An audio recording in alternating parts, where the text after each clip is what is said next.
nila, paano ko babayaran itong lupa na ito. So, mag-focus na lang sila sa production. Secondly, the other bill that we are going to push is the National Land Use Act. Ang ibig sabihin nito, mag-allocate tayo ng mga lupa, say for protection, for conservation, for production, means for agriculture and fisheries, settlement development, this is for housing, and then infrastructure development for transportation. May mga rekomendasyon din tayo tungkol sa napaka-importante rin, sabi namin na since mataas ang inflation, siguro ipagpatuloy natin yung mga ayuda na binibigay natin sa mga kailangan. So tutuloy natin yung Kadiwa. In fact, we will expand the Kadiwa program. We will continue the provision of fuel discounts, yung programa for the farmers and the fisher folks. And then we will extend the targeted cash transfer program for 2023. Ano itong cash transfer program? Ito ay 500 pesos for 2 months. So that means 1,000 pesos for 9.3 million households. Ibibigay na natin to. Na-identify na namin kung saan kukunin ng pera. At siguro in a few days or a few weeks, mabibigay na natin to sa mga na-apekto ng inflation. Okay? And then, pinakita rin namin na merong total na 26.6 billion pesos na subsidies for the vulnerable sectors. So, ito yung mga fertilizer discount voucher, yung fuel discount on farmers and fisher folks, fuel subsidy to transport sector affected by the rising fuel costs. So ito mga jeepney drivers, tricycle drivers, and so forth and so on, they will get subsidy. And then we will extend, as I mentioned, we will extend the targeted cash transfer program, 9.3 billion, a total of 26.6 billion. Okay, so this will be the subsidies for the vulnerable sector. And then, magkikreate din tayo ng tinatawag na Economic Development Group. No? This is Economic Development Group para mas mabilis ang pag-address ng mga problema sa ekonomiya natin. I will be the chairman, co-chair ko si NEDA, and the members will be PMS, DTI, DBM, DA, DPWH. This is I don't know what slide is this, but I think you have a copy there. No? Ang secretariat nito ay NEDA. Nag-identify din kami ng mga batas na kailangan ipasa. This is naman long-term naman to. No? For example, yung New Agrarian Emancipation Act. No? That's number 1. I understand this has passed the House and napasa na rin to sa Senado. Ang pakay ng batas na ito is condonation of agrarian reform beneficiaries. Mga worth 58 billion pesos. No? So yung mga pagkakautang ng mga small farmers, para ikukondonal siya. And this will allow farmers to focus now on their efforts to increase production rather than iniisipan nila, paano ko babayaran itong lupa na ito. So, mag-focus na lang sila sa production. Secondly, the other bill that we are going to push is the National Land Use Act. Ang ibig sabihin nito, mag-allocate tayo ng mga lupa, say for protection, for conservation, for production, means for agriculture and fisheries, settlement development, this is for housing, and then infrastructure development for transportation, communication, water resources, social infrastructure, and so on. So, ang mangyayari nito, hindi mo na yung mga agricultural land kino-convert into mga housing na gano'n. No? So, nakaset aside talaga yung agricultural land so they will not be converted into other use. And then we also propose the Livestock Development and Competitiveness Bill. Ito ay naka-address sa mga poultry and hogs, no? So para kailangang i-reduce natin yung tariff na sa corn to 5%, uniform 5%. Napaka-importante kasi yung corn sa production ng hogs and poultry. And then we also proposed the amendments to the Philippine Crop Insurance Corporation, and so forth. So meron nasa inyo ring listahan yan, ano? And then finally, we have also proposed the creation of the Economic Development Group. So the creation of the Economic Development Group with the following composition.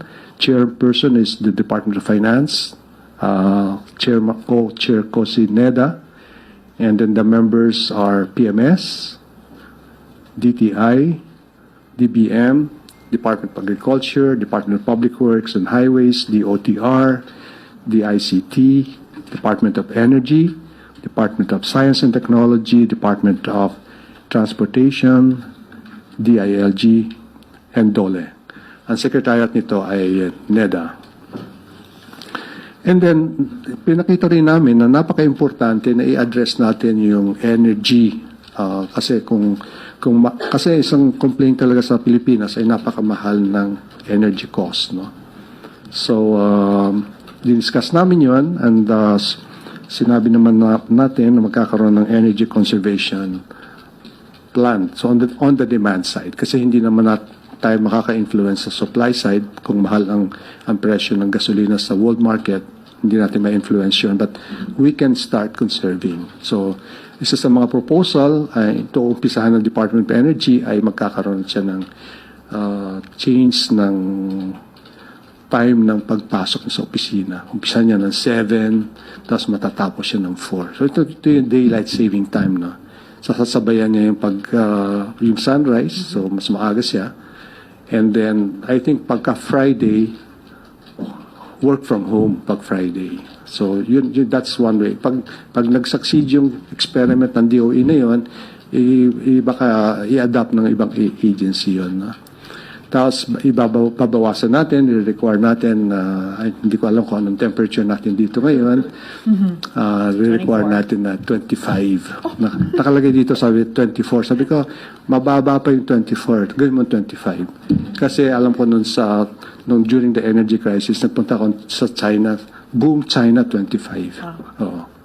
Wala ka namang masyadong 24, 25. Pero malaki yung masisave mo pagka 25, no? So, yun. So, talagang napaka-comprehensive nung presentation na ito at sana ma-address na natin yung inflation problem. Hindi ka agad yan masosolve, but ang forecast namin is by siguro October this year ay bababa na siya sa 4%. Pababa na siya ganun. Okay? And then by 2024, ang average inflation will be 3.1. Okay? That's the forecast. Now I'm ready to answer questions. Now, are there any questions from the media? Yeah. Microphone. Hello po, sir. Yung dun sa targeted cash transfer program, sabi niyo po 500 for 2 months, 1,000 pesos for 1.3 million households. Mm-hmm. So 500 pesos every month for 2 months. 2 months. Okay, thank you po. Okay, Katrina Domingo. Ano yun households, hindi individual households. Mm-hmm. Yun. Okay. Thank you, sir. Okay, Katrina Domingo, ABS-CBN. Hi, sir. Good morning. Sir, on a slightly different topic but still on the realm of finance. Ano po? Dami-dami ko nang diniscuss eh. Because you answered most of the questions already in the presentation. Anyway, sir, least developed nations are having a summit in Doha right now, and some nations are calling for financial institutions to move beyond per capita gross domestic product as the only measure of development. What is the Philippine stance on this point? Do you share the same call? Maraming measures kasi ng development, and but so far ang pinakaano nga is yung per capita income, no? Meron din namang gross national happiness, may mga ganong measure eh. Medyo mahirap i-measure yun. So our target is to attain what we call upper middle income status by the earliest by 2024. Anong ibig sabihin nun? Per capita income nun is around $4,000, and above, no, or to around mga $16,000. So yun, to me, that's still the best measure, no. Okay, sir, follow-up question lang po. UN Secretary Antonio Guterres says that calls current interest rates as predatory. Does the DOF share the same sentiment? As what? As predatory. He says, sir, just to give context, para lang po may context yung answer nyo, he condemned a global financial system saying it's designed by wealthy countries largely to their benefit and that without cash reserves, the poor nations were being forced to pay predatory interest rates. Well, siguro he's referring to some countries in Latin America and Africa where interest rates can go up as high as 20%, mga ganun. Sa atin naman, hindi naman, I think it's still reasonable. In fact, nung time, I think, before EDSA 1, umabot ang interest rate natin ng around 40% because of inflation. But those were the days na, masyado nang malayo na tayo dun sa ganong klaseng situation, and I think our interest rates are reasonable considering the rate of inflation. Thank you, sir. Okay. We have a question here from Sam Medinilia of Business Mirror. Of course, you mentioned that agriculture is one of the driving forces of inflation. Our food security is one of the main issues that we need to address in addition to energy. But his question is, are economic managers restudying proposal to deregulate or liberalize the sugar industry to allow better market competition and supply? All right. Ang model namin for normalization is the rice tariffication, no? Alam mo, in the past, I think for the last 50 years, before the rice tariffication, rice has always been the major source of inflation in the country. Now, when we adopted the tariffication, in other words, anybody now can import rice as long as they pay a certain amount. It's no longer a major source of inflation. Kasi people or businessmen can decide to import or not to import, right? And so yun ang model namin sa in other industries, sugar, and even in meat, no? So that is the model. So magdidesisyon lang kami kung ano yung appropriate tariff, and then we are also committed to use whatever is the tariff to improve the industry. And ganun ang nangyari sa rice, no? Kasi in the past, talagang every year in, year out, sinasubsidize namin yung National Food Authority, you know? Tapos mataas pa rin yung rice, so we decided to tarify. Thank you. I believe Maurice Umali of GMA7. Good morning, Secretary. Sir, first of all, when you mentioned the decrease in the inflation rate from 8.7 to 8.6, of course, you mentioned that it is good news. But gaano po kalaki ito relative to the size of our economy, the 0.1% decrease in the inflation rate? Usually, ang inflation, minimeasure yan year on year, like January this year compared to January last year. Pero recently, kinukonsider na rin namin yung month on month, no? For example, yung from December to January, if I'm not mistaken, ang month on month is 1.7%. Multiply that by 12, ang lakas nun, no? So ngayon naman, bumaba naman siya from January to Feb, no? By 0.1. So okay na rin yun. But so as long as, in fact, ang forecast ng BSP for Feb is 8.5 to 9.3. that's right, diba? 8.5 to 9.3. So mas malapit na dun sa lower bound eh. So that is good news actually. Yes, but in terms of impact to the ordinary Filipinos, how big of an impact is this? Will the Filipinos or the ordinary Filipinos really feel the effect of this 0.1% decrease? Our economy is sound. Kahit medyo mataas ang inflation, no? it remains to be sound. In fact, it grew by 7.6 last year, right? So, hindi masyadong naapektuhan ang consumption, for example, no? In fact, mag-reserve ka ngayon sa mga restaurants, hindi ka kagad nakakapasok, nakapila ka, di ba? Ang haba ng pila bago ka makapasok. So, maraming gustong kumain, di ba? So mataas yung inflation relative to what we had for the last 10 years, but okay pa rin yung ekonomiya natin. We don't expect the economy to slow down. Mag-slow down lang siya to between 6 to 7%, yun ang forecast namin this year, but it will recover to around 6.5 to 8% in the following years. Okay. Sir, just two more points. You mentioned a while ago na you were already able to identify the source for the extension of the targeted cash transfer program. May we know where exactly will we be getting this? And how soon are we going to start this extension? You mentioned 2 months. I think it will be released in a few weeks. I cannot give a specific date kasi sa DBM yan, no? But we already have identified the funding source and who are the recipients. Ito yung old recipients. We will not come up with a new list. So there will be no revision. Continuation Kasi baka lang. may iba na mas kumita na sila. They Hindi were able naman. to really Mas recover mahirap pa already. yung kung babaguhin mo pa yung list. 1,000 pesos lang naman. So So the funding source will be coming from DBM. They will be the ones to identify, not... They will release the money. The funding source will come from, siyempre, yung mga tax collection namin, sa finance, manggagaling yung mga. Okay?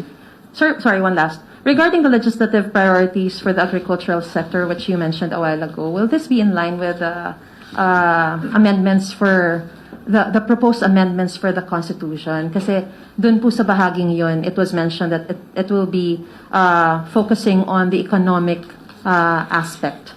Will this be in line with that with those amendments, sir? No, that's separate. That's a separate issue. For example, ang issue doon siguro is, for example, the opening up of media. Di ba? Media is closed, di ba? Opening up of education. So, pwede na pumasok dito yung mga universities abroad. Maybe re-reviewin natin yung ownership of land. I don't know kung ano yan, but this is different from the constitutional amendment. Okay? Thank you. Next, we have a question from Alvin Baltazar of PBS. Do you have a microphone? Secretary, magandang umaga po. Good morning, Alvin. Secretary, doon sa nabanggit ko kanina doon sa Energy Conservation Plan, meron ba tayong estimate kung magkano yung masasave ng government sakalit ipatupad na ito? At magkano po ba yung spending ng government as far as electricity consumption is concerned? I cannot answer you that, no. But I'm sure it's going to be substantial, no. Kasi we did this before, di ba? During the energy crisis. Tataka nga ako bakit we did not do this sooner, di ba? Sana tinutukan natin kagad to. Kasi we cannot influence supply, ang presyo ng supply, but we can do something on the demand side, no. But I will get back to you as soon as we get the estimate, okay? Okay. Alan Francisco, PTV4. Hi, Sec. Hi, ma'am. Speaking of the energy consumption, the proposal to adjust the working hours from 7 a.m. to 4 p.m., would it be only for government agencies or even for private eventually, sir? No, we cannot mandate the office hours for the private, but mostly government agencies. No, baka sumunod na rin yung mga private sector. No, at saka ito parang mas maganda nga mas maaga yung pasok mo, di ba? Hindi ma-traffic, di ba? So naka-off ka doon sa traffic. You go early and then you go back earlier also. No? And then siguro maganda rin nga yun na meron kang isang day nakaset aside for work from home. Di ba? Thank you, sir. Okay. Tuesday New of DZBB. Good morning, Secretary and Ms. Daphne. Secretary, nabanggit nyo kanina, mayroon tayong targeted cash transfer program. Hiwalay pa po yung fuel vouchers para sa sectors ng transportation, fisher folks, and yung mga farmers natin. Pero may sinasabi po si Secretary Jaime Bautista na hindi agad maibibigay itong fuel vouchers dahil may kondisyon na kailangan tumaas muna ng mataas ang presyo ng langis bago maibigay ito.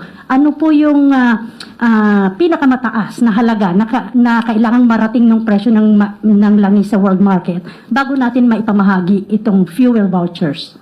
If I remember right, ang condition doon is dapat yung presyo ng Dubai crude oil in the world market is $80 US dollars per barrel for 3 consecutive months. Okay? Hindi yung pag-ganun lang, di ba? Dapat continuous na ganun. Yun ang condition ng batas na yan. So until na ma-reach niya yon for 3 months, hindi pa talaga maibibigay. Hindi yung pa fuel talaga, vouchers. hindi pa justifiable na magbigay kasi nasa batas yun eh, di ba? So, Pero at its peak, tumabot siya ng if I remember right, tumabot ang presyo ng crude oil at $110 per barrel last year. Pero ngayon kasi bumababa na rin yung presyo ng gasolina in the world market. Especially since nag-announce ng China na they are only targeting 5.5% growth, no? I think this disappointed in fact many industries. Oil, bumaba yung oil, metals, bumaba, ganun. So, let's see. Mas mabuti na bumaba naman yung oil kaysa sa magbigay ng subsidy, hindi ba? So, it benefits everybody. Okay. Further questions? I think we have we still have one more. Okay, go ahead, Alvin. Pahabol na lang, Yeah. Ma'am Daphne. Doon sa 74 na na pasok sa yung office hours, sir. Does that mean na hindi na allowed yung overtime sa mag-extend beyond 4 o'clock? Hindi, allowed pa rin. Kasi, pero ang reckoning ng overtime mo after 4. Di ba? Kasi if you have to work till 10 o'clock in the evening, kaya may overtime yun, di ba? Pero patay na aircon, sir. Hindi ko lang alam kung papatay na yung aircon o hindi. Good question. All right. Good question. Okay. Or isa sa overtime. Tsaka wala naman kayong mga regular office hours, di ba? Right. I think we have enough Thank you. topics to write about and Thank you to very discuss much. in the Okay. next few So days. enjoy yung first time ata kayo nakaganyan. No? Thank you so much, Secretary Jokno. Thank you. Yes, sir. Yes, sir. And that ends our press briefing today. Thank you.